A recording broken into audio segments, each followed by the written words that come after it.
Hi, I'm Zibby Owens, and I am the host of this podcast, Moms Don't Have Time to Read Books.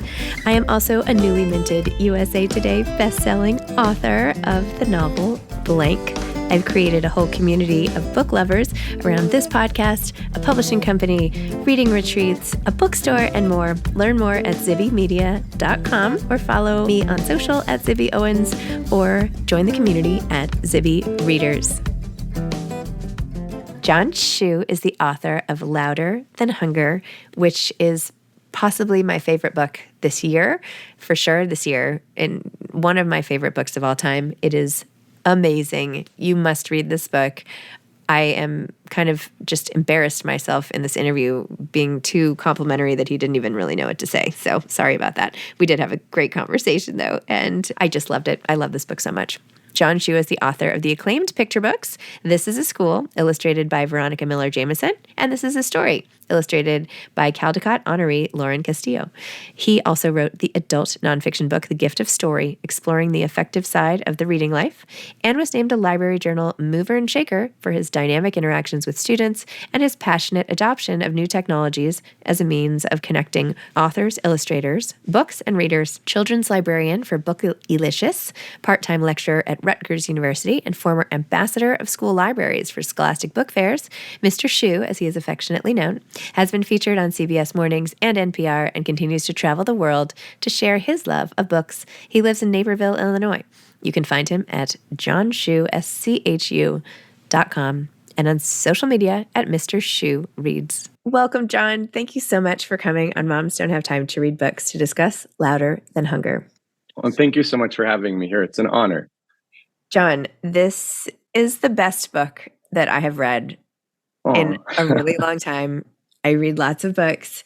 I was crying. I was so moved. I am so moved. I feel like I'm going to cry even just talking about your book again. I feel like I never wear red, like ever. And I changed out of what I was wearing earlier. And I was like, you know what? I think I'm just going to wear this red blazer today. And then the whole thing is about your grandmother and red and the red car and and her love of red. And I was like, it's the universe. It is the universe. I swear. Anyway. And that was my first thought is you're wearing grandma's favorite color. I am. I kind of am wearing a grandma type jacket. I mean, what am I even wearing? I don't even know. Congratulations. This book is beauty. It's just perfection. You're amazing. Thank you. So talented. I'm blown away. Oh, thank you. Thank you. Compliments are very hard for me, so I'm learning to accept them. Okay. So thank you. Don't worry about it. You can just nod. You don't even have to say anything. I just feel good saying it myself. I like to hear myself say that. I'm kidding. Well, anyway, and I want listeners to know because I picked it up and I was like, oh, come on. All these people blurbed this book. Like, really? Like the biggest deal people ever? Like, didn't you get Dave Pilkey and Wimpy Kid? What is his name? Yes, Jeff Kinney. Yeah, Jeff Kinney, who, by the way, my kids love so much that my son wants us to rent an RV and drive to Maryland to go to his bookstore. That's on our to-do list. Yes, you must. His bookstore is amazing. So that's on our weekend plans list. But anyway, I couldn't believe all these people blurbed it, were saying such nice things. I mean, not that I couldn't believe it, but I was like, this is like a all-star cast. And now I totally get it. Why don't you tell listeners what your book is about? Yes, so I see Louder Than Hunger in 4 acts. It's a novel in verse, and it opens in the year 1996, which I think makes it historical fiction, which many people don't like when I say that. I think historical fiction, I'm deciding this for everyone, is before 1976, which is when I was born. Anything before that, 1996 is not historical fiction. No, it's not historical fiction, but it takes place in 1996, and the main character's name is Jake Edward Stacy, and my real name is John Edward Schumacher, and so we have the same initials. And so Jake is me, I am Jake, but I needed a little bit of distance from myself, and I also didn't want to write a memoir because I wanted to play with the timeline, and I wanted to play with the truth. So the book opens with Jake spiraling out of control, and there's a very, very loud voice inside of his head, an inner saboteur that tells him that he's worthless and that he's repulsive and that he doesn't deserve food. And throughout the first act, he takes food away from himself. And thanks to a wonderful lady named Miss Burns at a local nursing home where he volunteers, she calls, and this really happened in my own story. She calls and tells his mother that she's concerned. And because of that, he's admitted into a facility called Whispering Pines. And I named it Whispering Pines because the real facility that I was in was called Linden Oaks. And so I wanted it to sound like trees. And then I love the Golden Girls, and it sounds like Shady Pines to me a little bit. And so he goes to Whispering Pines, and he is diagnosed with anorexia nervosa, obsessive compulsive disorder, depression, and anxiety. And in the beginning, he resists treatment, and he says that he doesn't belong here, but he really knows that he belongs here. And you spend a year with Jake as he starts to get better, and then there's setbacks, and there's many trials and tribulations. But because you know the story's based on me and that I turned out okay, and the thing that saved me was libraries and books and musical theater. So it's the absolutely true story of my heart. Oh, well, there are so many amazing parts of it. The format and how you used letters and words in totally different ways. And I just even how you sometimes you stack two words, sometimes you spread the letters over the page. Anyway, so that was very cool. But that could be cool, but like not that interesting if the content's not interesting. But that happened to be a part of why it was interesting. But B, it's the open, raw feelings, the detailing of what it was like being in this inpatient unit. I actually worked at an adolescent inpatient unit. I was a psychology major. I worked there in college and also worked in an eating disorders clinic in college in a different place. So I'm very interested, and for just so many reasons. But how you wrote about the whole thing, how you really got in this character's head, like we were in it in a different way. And like, I don't know. And just this view on eating disorders and all of it. I don't know. I don't even, Okay, so that's more compliments. You're not going to know what to do with. So let me ask you a question. I know. I'm just trying to. I'm sorry. How did you decide? How did you decide on the formatting and just the how you wrote it? And did you, in treatment, when you had the empty journal given to you, which I'm assuming happened, like start writing in this way, the poetry sort of this way? Yeah. So Jake started talking to me right after I finished revising a book called The Gift of Story, which is all about the affective side of reading and writing. And I really applied a framework that I created in order to write this book. And it was kind of distracting in the beginning, but it helped me figure out the structure of the book and what I wanted to include and what I didn't want to include. But the reason I wrote it in the way that I did as a novel in verse is because there's lots of white space in the margins. And as you said, this is very raw. And it was easier, I think, for me to become vulnerable because of that white space. And something that I didn't realize I was doing, but people have pointed out, and I see it's true, is that Jake has a hard time taking up space in the world, but he doesn't have a hard time taking up space on the page, where sometimes one word goes across two pages, and sometimes the font gets so big that it overtakes the page. And so I think being a novel in verse allowed me to play with the placement of the words on the page, and it also allowed me to show Jake's anxiety, I believe. Wow. Yeah. You, in the book, talk a lot about writing helping you, as you just said, books helping you. There's a wonderful scene where you go to a bookstore and the flying flags outside and bumping into someone like-minded there that made your ears go red even talking about. Tell me about the power of books and reading and how you've devoted your life to it. Yeah. So I believe I became a reader because of a book called Goofy's Big Race. And Goofy's Big Race is almost a character in the book. And I was very close to my grandma growing up. And every Saturday we would go to the grocery store because my grandma was obsessed with coupons. And even if she didn't need another container of olives, if there was a coupon, she must go to the store and get them. But my favorite thing about going grocery shopping with her on Saturday was, at the time, Jewel Osco, which is a grocery store in Illinois where I live, had books as part of a Disney collection that you could buy. And my grandma read that book to me so many times that it truly became tattooed on my heart. And there's a refrain in it, which is slow and steady, steady and slow. That's the way we always go. And I was a very anxious child, and I was a child who always liked to rush through things. And my grandma would always recite that to me. And I think by her reciting that to me at an early age, it helped me see the comfort in books, and it helped me see the power of the read aloud. And then as a child, I would read any book that was based on a movie. I was obsessed with novelizations. And I love telling teachers and family members, parents, please don't look down upon those types of books. I'm a reader because of them. And I think I loved books like that because I was already familiar with the characters. I was already familiar with the basic story plot, and I would connect immediately. And so I really, I was a reader my whole childhood, all through elementary school and middle school. My undergraduate degree is in elementary education. I was a third grade teacher for 3 years, fourth grade teacher for 1 year, school librarian for 9 years. And in all of the work that I do, it all centers in the power of story. So I just think story is always on my mind. And I think I love books so much because it's the best way to connect with people. And in Louder Than Hunger, you see at one time I had a very, very hard time connecting with people.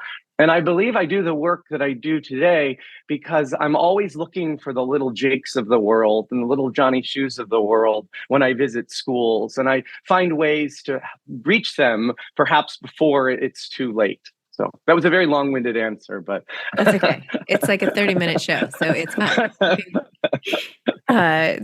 That's amazing.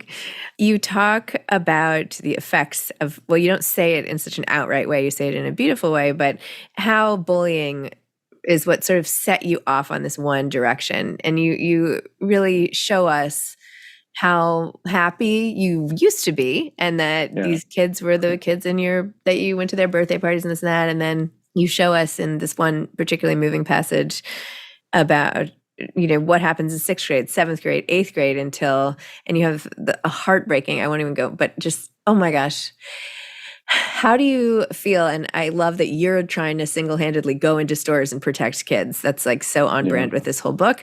How do you look back and do you feel angry at here you felt, I don't know, do you feel any differently about it now than being in Jake's head at that age and processing it? Yeah. I didn't think that I was angry any longer, but writing this book brought forth a lot of the emotions. And in order to write this book, I had to place myself right back in elementary school and middle school, and I had to experience the pain.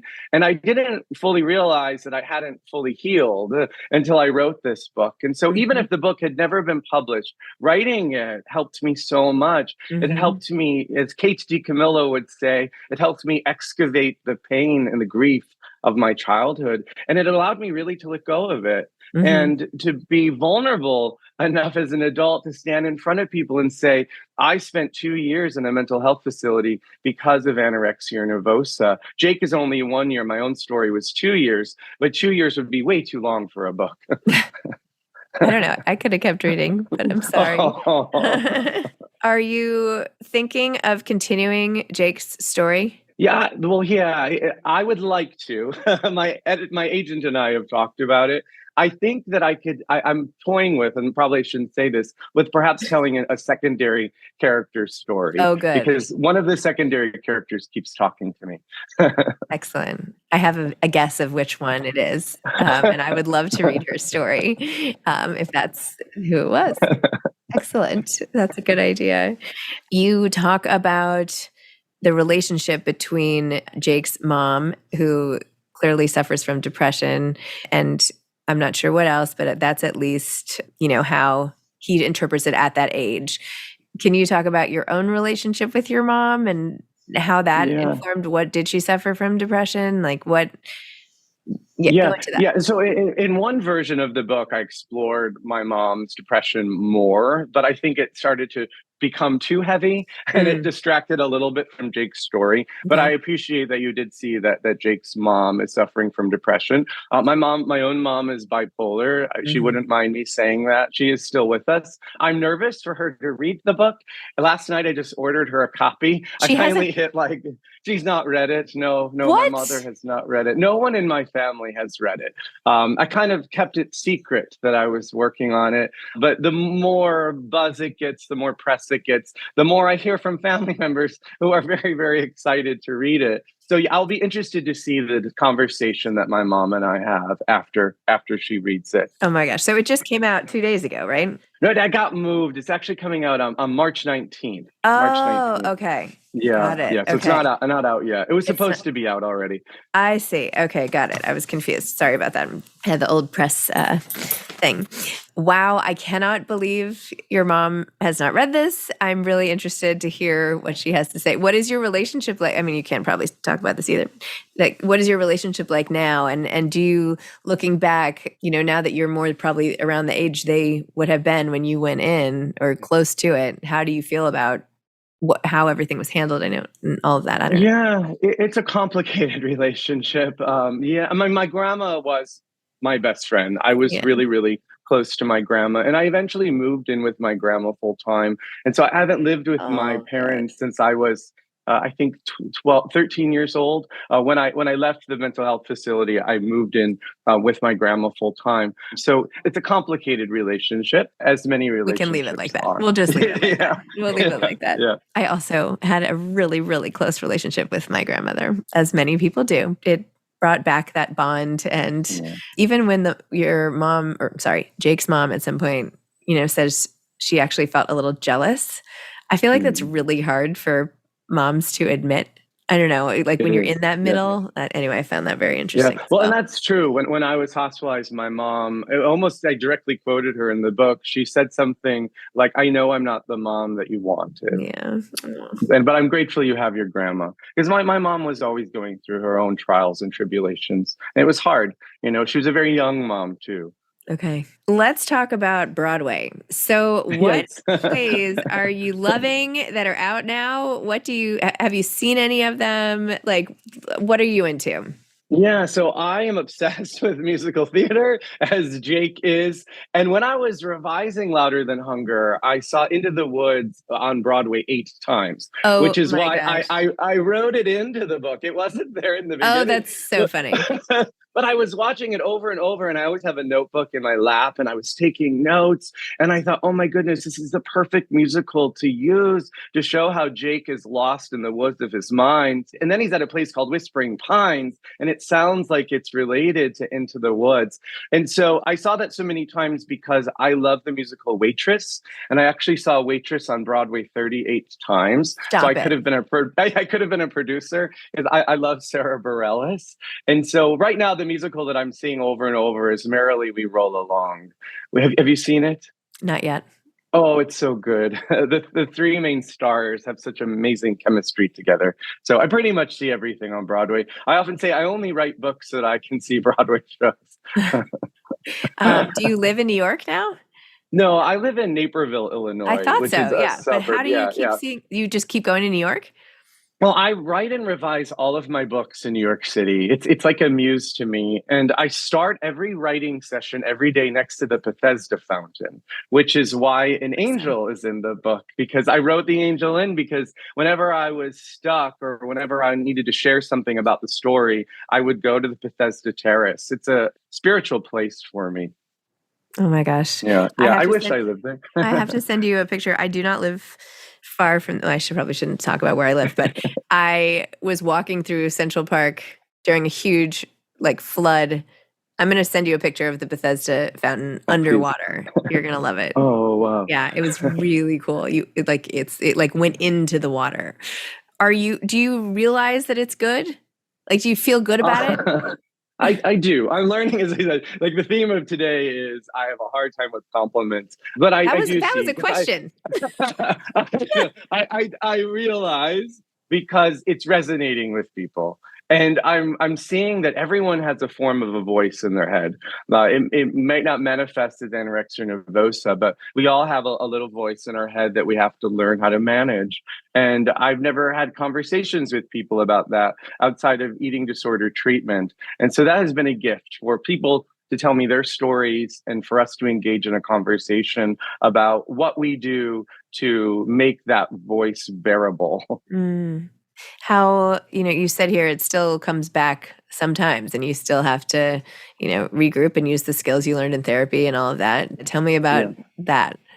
Yeah. And so in the book, I use capital V voice. And then there's a shift that I hope people notice where he changes it to a lowercase v.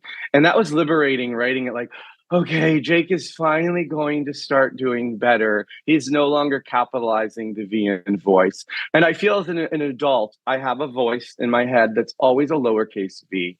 And I utilize the skills and strategies that I learned from years of therapy. And whenever it does start to turn into a capital V, I have to figure out what is going on right now and what am I trying to control? Because for me, it always comes back to an element of control. So yeah, I'm grateful for all of the therapy that I had during my childhood and during my young adult years. I feel like a total failure that I did not notice the shift from uppercase to lowercase. Oh, no, I think no, I read no. it too quickly. I tend to notice stuff like that, and I did not. So, oh well. See, that's like a voice. Oh, my own voice. Yeah. My own voice is punishing me. Now I'm going to have to talk back to that voice. This is so meta. We're just like going around in circles here. It's my life. What advice would you have to an aspiring author? Oh, my advice would be to read and read and read and read. I feel that I am the writer I am because of all of the stories that I've read. And the second thing would be to always carry a notebook with you, which might sound cliche, but all of my books are written in notebooks. I have a hard time writing on the computer. And there was a study that was released a month ago that proves that that is true, that there's some, I don't know the neuroscience of it. So look up the article, everyone, because I'm not going to misquote it. But when I read it, I said, oh, yes, that is how I feel. When I write by hand, something activates differently in my brain than when I'm writing on the computer. So read a lot and always have a notebook with you and eavesdrop. Eavesdropping is helpful. My next novel is called Overheard. It's going to come out in like a year and a half. So yeah, I think, Do you agree? I think authors have to be sort of professional eavesdroppers. Is there anything you want to say to parents? Because I think this audience is probably more parents than young children like Jake. I mean, I'm fairly certain. Parents who are worried about their kids and want to make sure to do the best for them. And yeah, so when I sat down to write Louder Than Hunger, I was thinking a lot about books that I read when I was in middle school and articles that I read that were really, really harmful to me. And there are very few books about anorexia nervosa, disordered eating that I recommend, because a lot of them are how-to manuals and they teach you how to be sick. And so when I was writing Louder Than Hunger, I always had on a Post-it note that books can be the perfect prescriptions to let us know that we're going to be okay. And I was protecting kids who I felt were vulnerable to have an eating disorder and kids who maybe were clarifying that they have an eating disorder. And when they read Louder Than Hunger, my hope is that it's not going to teach them any behaviors, that it's going to discourage them from the behaviors. So it's what I would say to family members is that when we're going through a hard time or when we're vulnerable for something, books can be the thing that truly can save us and that can be a lifeline. And it's my hope that Louder Than Hunger doesn't do any harm to readers. It's not going to do any harm. Yeah. So I hope. But Right. There are books that I read as a kid that did, and so that was very much on my mind. And the New York Times just reviewed it, and it was the most beautiful review that got that I was really intentional in not using numbers and not using weight and taking care of the reader as they experience Jake's story. So thank you to the New York Times reviewer. John, I'm so happy for you. This book is amazing. You're going to be a huge, I hope you're ready, I guess, is just get ready to, build in lots of time in your schedule to regroup and rest and, write about this. And then the next one could be, Louder Than Book Tour or something. I don't know. Thank you. Thank you so much. You're good so luck. kind. Congratulations. Thank you so much. Bye. Bye. Thanks for listening to Moms Don't Have Time to Read Books. If you love it, please leave a review and follow us on social at Zibby Owens and at Zibby Readers.